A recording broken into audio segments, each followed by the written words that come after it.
है। ईरान को 30 दिनों के भीतर समुद्री माइंस हटानी होंगी और जहाजों से टोल नहीं लिया जाएगा। आपको बता दें कि जिस समझौते का जिक्र हम कर रहे हैं, इस प्रस्तावित समझौते के तहत होर्मुज स्ट्रैट में जहाजों की आवाजाही बिना रोक टोक जारी रहेगी। ईरान को 30 दिनों के भीतर समुद्री माइंस को हटाना होगा और जहाजों से टोल भी नहीं लिया जाएगा। लेकिन अभी तक ट्रंप ने इस समझौते पर हामी नहीं भरी है। उन्होंने कुछ दिनों का वक्त मांगा है। अब ऐसे में देखने वाली बात यह होती है कि सहमति पर कब जो है फाइनल स्टैंप लगता है। क्या 60 दिनों तक जो सीजफायर है वो आगे बढ़ेगा। इसके अलावा एक और बड़ी खबर, डील में होर्मुज से नाकेबंदी हटाने की बात सूत्रों के हवाले से सामने आ रही है। अमेरिका नौसैनिक नाकेबंदी हटाएगा। ईरान को तेल बेचने के लिए राहत संभव, प्रतिबंधों में राहत देने पर चर्चा करेगा अमेरिका। सूत्रों के हवाले से यह बड़ी खबर आ रही है। नेवल ब्लॉकेड, जिसकी वजह से देखिए दोनों ही तरफ से किसी का भी टोन डाउन होता हुआ नहीं दिख रहा है। और अब खबर यह है कि डील में होर्मुज से नाकेबंदी हटाने की बात सामने आ रही है। अमेरिका नौसैनिक नाकेबंदी हटा सकता है और इससे क्या होगा, ईरान को तेल बेचने में राहत जरूर मिलने वाली है और प्रतिबंधों में राहत देने पर चर्चा अमेरिका कर सकता है। तो कुल मिलाकर ये तमाम बड़े अपडेट्स हैं।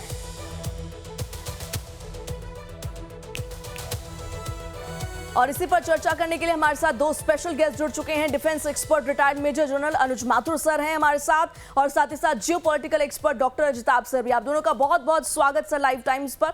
और देखिए, आज शुरुआत करेंगे सीज फायर के मुद्दे से। माथुर सर, मैं चाहूंगी कि आप मुझे समझाइए कि अगर ये जो प्रस्तावित समझौता है कि 60 दिन और सीज फायर बढ़ जाए, अगर इस पर ट्रंप हामी भर देते हैं तो क्या सिचुएशन में कुछ जो है कह सकते हैं कि स्थिति अच्छी हो सकती है? क्या आपको ऐसा लगता है? क्योंकि हमने देखा कि फिलहाल ही तो कुछ दिनों पहले ही सीजफायर का उल्लंघन करते हुए अमेरिका की तरफ से अटैक्स किए गए।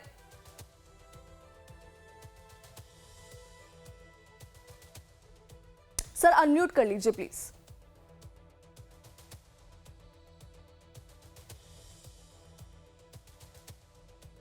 जय हिंद प्रेरणा, मेरी आवाज आ रही है? जी हाँ, देखिए, मैं आपको एक बात बताने का प्रयास करता हूं कि जो डील मेकिंग होती है, डील कब होती है?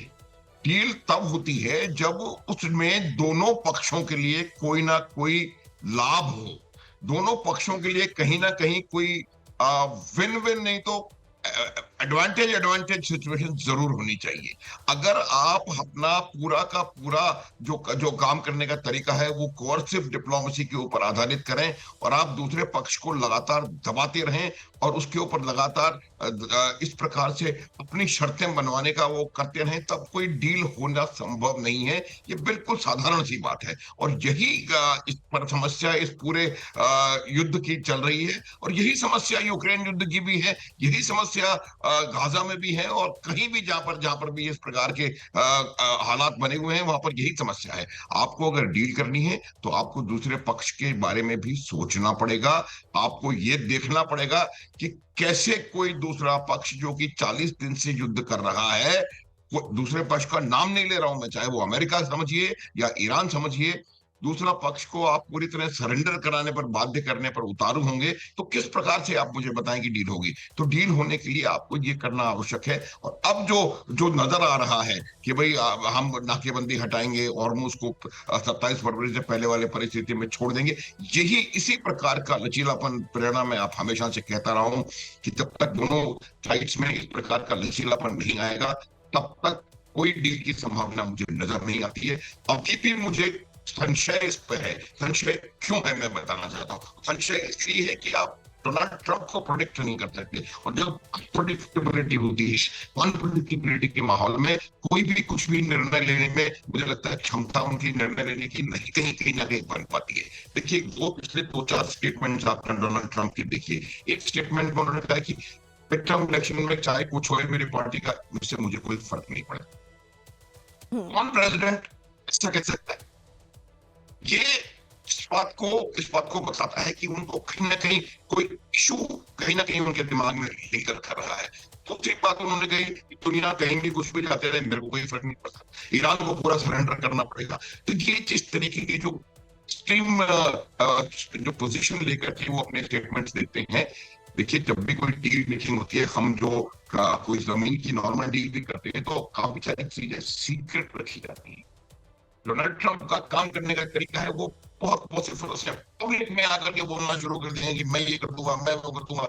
दूसरे, उनके डिक्शनरी में एक शब्द नहीं है, ये पिछले 3-4 दिन में कई दफा कह चुका हूँ, शब्द उनकी डिक्शनरी में मुझे नजर नहीं आ रहा। शायद वो अमेरिका की डिक्शनरी में एक शब्द नहीं है, और वो जब भी कोई बातचीत किसी से करने का कोशिश करते हैं तो उसको दबा करके, उसको कोर्स प्रेशर उनके ऊपर डाल करके बातचीत करने का प्रयास करते हैं, और वो ये जताना चाहते हैं कि आप तो मेरी बात मानो। वो जमाना खत्म हो गया, दैट टाइम इज ओवर। इन्होंने हर प्रकार के सिस्टम पर इन्होंने मिलिट्री प्रेशर डालने की शुरू की। कोई जब आप इतना दबाव डालेंगे तो ऑल्टरनेटिव लोग निकालेंगे। आपने यूरोप पर दबाव डाला, यूरोप ने ऑल्टरनेटिव ढूंढने शुरू कर दिए। आपने भारत पर दबाव डाला, भारत ने ऑल्टरनेटिव ढूंढ लिए। आपने कनाडा पर दबाव डाला, जो कि आपका सर्वोत्तम मित्र था, उसने ऑल्टरनेटिव ढूंढ लिए। मैक्सिको पर दबाव। तो मेरा कहने का अर्थ यह है कि भाव की जो जो जो प्रक्रिया है उससे आप डील मेकिंग नहीं कर सकते। और अब थोड़ा थोड़ा ऐसा लगना शुरू हुआ है कि दोनों पक्षों ने कुछ लचीलापन दिखाया है, लेकिन बात मुझे लगता है वही आकर के दोबारा रुकेगी, क्योंकि अमेरिका अगर इस युद्ध से बराक ओबामा वाले जो जो डील थी उससे कम एक्सेप्ट करके निकलता है तो ये डोनाल्ड ट्रंप की करारी हार होगी मेरी तरफ से। तो मेरा ये मानना है कि ईरान को में कहीं ना कहीं कुछ और लचीलापन दिखाने की जरूरत है, हॉर्मुज़ पर लचीलापन दिखाने की जरूरत है, और फिर अमेरिका जो है उनको ये करना चाहिए कि ईरान के जो एसेट्स हैं उनको डिफ्रीज करें। ईरान के जो इतने सैंक्शंस लगे हुए हैं 13-14 हजार पता नहीं कितने, उनको ईज आउट करें। अब कहीं जाकर के मुझे लगता है कोई ना कोई डील हो पाएगी। अभी भी अगर आपने अपनी वही इमेज बनाए रखी और वही तरीका आपने इस्तेमाल करने की कोशिश करी कि मैं दबा दूंगा, मैं मार दूंगा, और बम्बई तो कर चुके हैं। तो ये मेरा मतलब है कि जिस हम सीज फायर की बात कर रहे हैं, उस सीज फायर की शर्तों को बहुत क्लियर होने की आवश्यकता है, और उन शर्तों का उल्लंघन होने पर क्या बात होगी। अब जैसे अगर ईरान अपनी डीमाइनिंग करने को तैयार है, ये बहुत अच्छा कदम है, बहुत बड़ा कदम है। अगर हॉर्मुज़ को पिछले वाली परिस्थिति में लाकर छोड़ने की तैयार, ये भी लचीलापन उनके ऊपर आया है। और वजह मैं बताता हूँ कि जो खाई IRGC और ईरान की पॉलिटिकल लीडरशिप के बीच में बहुत गहरी हो रही थी, मुझे लगता है कहीं ना कहीं उस खाई में कुछ कमी आई है। कुछ दिन पहले जब 15 पे कल या परसों हमला हुआ था, तो खमनई ने कहा था कि टू अमेरिका, अगर आप इस प्रकार का एक्सट्रीमिस्ट व्यू रख करके फिर डील करने की कोशिश करेंगे तो कौन डील करेगा, आप मुझे बताएं। मेरा ये मानना है कि अब कुछ लचीलापन नजर आ रहा है और उम्मीद हम कर सकते हैं।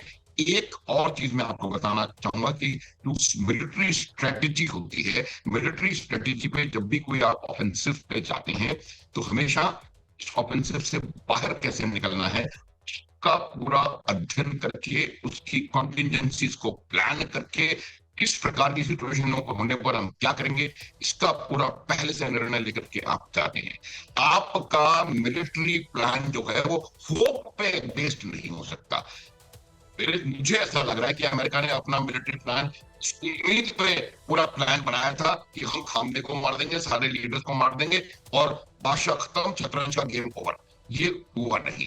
मेरा ये मानना है कि आपके पास कोई एग्जिट स्ट्रेटेजी पूरी तरह से वॉर गेम करी हुई, पूरी तरह से सोची समझी, कंटिजेंसीज को देख करके ऐसी कोई एग्जिट स्ट्रेटेजी आपने बनाई नहीं थी। आपको ये पता नहीं था कि आप क्या चाह करके, क्या लेकर के यहाँ से निकलना चाहते हैं, और आपने उम्मीद पर अपने पूरे प्लान को आधारित किया और आपने सोचा कि जो वेनेजुएला में हो चुका है, लिबिया में हो गया है, या सीरिया में हो गया है, या शायद कुछ हद तक इराक में हो गया है, वो यहाँ भी हो जाएगा। वैसा हुआ नहीं, और क्योंकि आपके पास प्लान नहीं थे, आज सिचुएशन जो है वो 10 की 10 है। तो मेरा ये मानना है कि अब इनको इस सीज फायर को समय देने की जरूरत है, और किसी को डोनाल्ड ट्रंप को समझाने की जरूरत है कि अपनी भाषा पर नियंत्रण रखें, अपने जो उनकी जो इंटिमिडेटिंग जो उनके पोस्ट्स हैं उन पे कंट्रोल करें, और दोनों पक्षों के लिए एक विन विन, अगर विन विन नहीं भी है तो एक एडवांटेज वाली पोजीशन आप तैयार करें,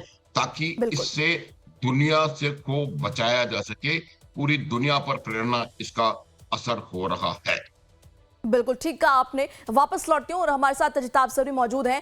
अजिताभ सर, आप इस प्रस्तावित समझौता ये जो है सीज फायर को लेकर के, इस सीज फायर को आप किस तरीके से देख रहे हैं? एक होप जरूर है कि अगर ये सीज फायर समझौता हो जाता है तो थोड़ा वक्त और मिलेगा और हो सकता है कि बातचीत सफल हो जाए। देखिए प्रेरणा, बातचीत तो बहुत दिनों से चल रही है, गुड डायलॉग तो हो रहा है, बट गुड डील क्या है, ये ट्रंप के लिए क्या है, वो सबसे बड़ा क्वेश्चन है। क्योंकि गुड डील अमेरिका के लिए क्या है, गुड डील इजराइल के लिए क्या है, और वो मैटर नहीं करता। गुड डील ट्रंप के अनुसार क्या है, क्योंकि जो जितने अनप्रेडिक्टेबल हैं और मुडियल हैं, तो कई बार वो चीजों को ओवर प्लेड कर देते हैं, कई बार चीजों को अंडर एस्टिमेट कर लेते हैं। तो यहाँ ये सारी चीजें फंसी हुई है। इससे इनकार नहीं किया जा सकता कि ईरान आज के डेट में पहले से ज्यादा स्ट्रॉन्गर निकला है, एडवांटेज की स्थिति में है। कल भी उसने जिस तरह से क्लेम किया है, उसका एक MQ-9 जो रीपर जो 30 करोड़ का समझिए एक 3 करोड़ का एक विपिन आता है, उसको उसने फिर से मार गिराने का क्लेम किया है। अगर ऐसा है तो ये दिखाता है कि ईरान के पास अभी भी अमेरिका को डैमेज करने की क्षमता है हॉर्मुज में, और गाहे बेगाहे वो कल उसने फिर और भी हुआ है, उससे भी बढ़ के उसने बैलिस्टिक मिसाइल का प्रयोग करके कुवैत में अमेरिका के एक बेस पे अटैक किया है, ये भी क्लेम हुआ है। और इनफैक्ट उसको तो कुवैत ने एक्सेप्ट भी किया है, और UAE और कुवैत दोनों ने मिलकर बाजाप्ता उसको कंडेम किया है। तो आप देख लीजिए, ईरान की क्षमता अभी भी इंटैक्ट है। हॉर्मुज में जो एसिमेट्रिक वॉर है, उसमें अभी भी वो पूरी तरह से कैपेबल है। अमेरिका वहां मैच करता दिख नहीं रहा है। हाँ, उसकी जो आर्थिक नाकाबंदी है वो निश्चित रूप से सफल रही है अभी तक, और उसी का परिणाम है कि ईरान एसिमेट्रिक में एडवांटेज होते हुए भी डायलॉग के लिए तैयार हुआ। डायलॉग की टेबल पे, बातचीत के लिए टेबल पे आने की बात हो रही है। तो ये दिखाता है कि आर्थिक नाकाबंदी से ईरान की छटपटाहट बढ़ी है, और बल्कि अभी लेटेस्ट तो ये भी आ रहा है कि कुछ और जो इसके इलिसिट ऑयल ट्रेड जो अभी भी थोड़ा बहुत चल रहा है, चाहे वो चाइना के लिए दे रहा हो या किसी और देश के लिए, उस पे भी रोक लगाने के लिए अमेरिका ने कुछ और एक्शन लिए हैं।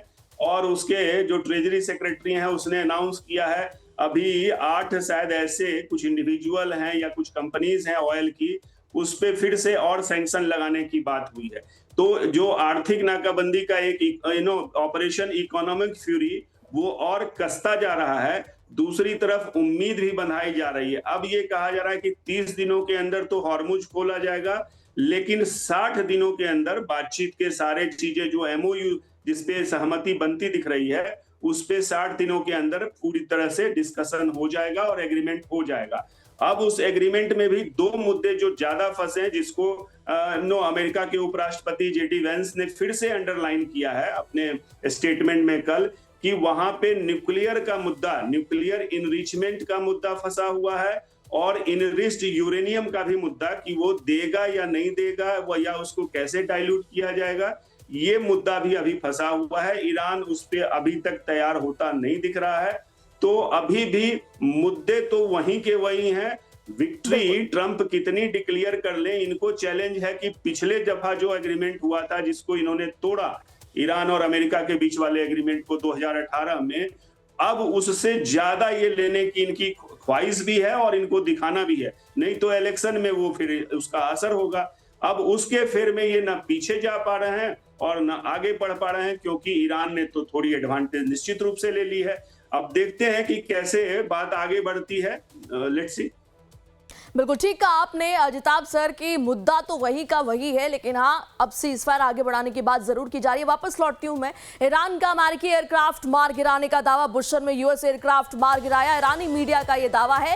हालांकि अमेरिका ने खबर का खंडन किया है और US सेंट्रल कमांड की तरफ से कहा गया है कि कोई अमेरिकी विमान नहीं गिराया गया है। जैसा कि जिक्र हमारे स्पेशल गेस्ट ने भी किया कि इस तरीके के अटैक्स के क्लेम्स जरूर आ रहे हैं। अब एक और क्लेम यह है कि अमेरिकी एयरक्राफ्ट मार गिराया है। ईरान ने बुशहर में यूएस एयरक्राफ्ट मार गिराया।